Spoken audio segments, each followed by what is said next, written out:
বাজার এসে গেছে। তো চলো কি কি বাজার এসেছে দেখাই। এখানে আছে হচ্ছে কি কাঁকরোল আর পটল, এটার মধ্যে। এখানে এনেছে বেগুন, এই দেখো 120 টাকা কেজি বেগুনের। আর এনেছে দেখো লাউটা, দেখো না কি সুন্দর, একদম গোল লাউ।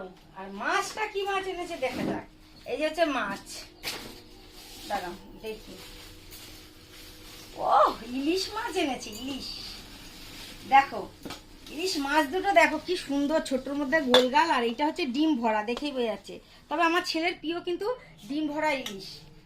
আজকে ইলিশ মাছ দিয়ে কি খায় দেখি। আজকে লাউ দিয়ে করবো, ইলিশ মাছের মাথাটা দিয়ে। আর মাছটা দিয়ে কি খায় সেটাই রান্না করবো। ইলিশ মাছ হলেই হলো আমার। আমার তো খুবই আনন্দ হয় ইলিশ মাছ হলেই।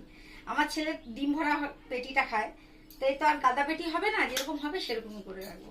তো চলো বন্ধুরা, টাটা। সব কাটা ধোয়া করে